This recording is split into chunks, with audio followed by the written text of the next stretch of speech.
اللہ تعالیٰ قدرت والا ہے، اس کے ہاتھ میں زندگی بھی ہے، موت بھی، بیماری بھی، شفا بھی۔ سب سے بڑی چیز جس سے مریض کو دم کیا جائے سورہ الفاتحہ ہے۔ یہ سورت کافی اور شافی ہے، کیونکہ اس میں بندہ اپنے رب سے دعا کرتا ہے، ایاک نعبد و ایاک نستعین اہدنا الصراط المستقیم۔ سید ابو سعید خدری سے روایت ہے، صحابہ کرام کی ایک جماعت ایک سفر میں نکلی۔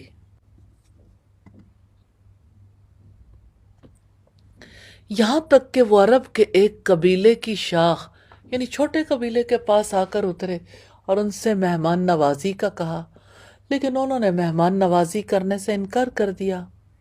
وہاں اس قبیلے کے سردار کو کسی زہریلی چیز نے ڈس لیا۔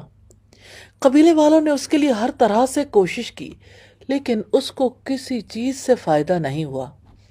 اس پر ان میں سے کسی نے کہا، تم ان لوگوں کے پاس جاؤ جو تمہارے پاس اترے ہیں، شاید ان میں سے کسی کے پاس کوئی چیز ہو۔ وہ دور ایسا تو تھا نہیں کہ جہاں پہ فارمیسیز ہوں یا ہاسپٹلز ہوں یا ڈاکٹرز ہوں، طبیب ہوتے تھے لیکن بہت ریئر۔ اس لیے انہوں نے کہا کہ لوگ جیسے سیلف میڈیکیشن کرتے ہیں، ہو سکتا ہے ان کے پاس بھی کوئی چیز ہو۔ پھر وہ صحابہ کرام کے پاس آئے اور کہنے لگے، اے لوگو، ہمارے سردار کو کسی زہریلی چیز نے کاٹ لیا ہے اور ہم نے اس کا ہر طرح سے علاج کرنے کی کوشش کی ہے، لیکن اس کو فائدہ نہیں ہوا۔ کیا تم میں سے کسی کے پاس کوئی چیز ہے؟ تو صحابہ کرام میں سے کسی نے کہا، ہاں، میں دم کروں گا۔ اللہ کی قسم، ہم نے آپ سے ضیافت طلب کی لیکن آپ نے ہماری ضیافت نہیں کی، سو میں تمہارے لیے دم نہیں کروں گا یہاں تک کہ تم ہمارے لیے اجرت نہ مقرر کرو۔ انہوں نے ان سے بکریوں کے ایک گلے پر مصالحت کر لی۔ صحابی نے اس مریض پر سورہ الفاتحہ پڑھ کر دم کیا، یہاں تک کہ مریض بالکل ٹھیک ہو گیا۔ وہ ایسے چلنے لگا کہ اسے کوئی درد ہی نہیں تھا۔ پھر انہوں نے جس ریوڑ پر مصالحت کی تھی وہ پورے کا پورا دے دیا۔ صحابہ کرام میں سے کسی نے کہا، اس ریوڑ کو تقسیم کر لو، لیکن دم کرنے والے نے کہا، نہ، ایسا نہ کرو، یہاں تک کہ ہم اللہ کے رسول کے پاس آئیں، آپ کو واقعہ سنائیں، پھر دیکھتے ہیں کہ آپ کیا حکم دیتے ہیں۔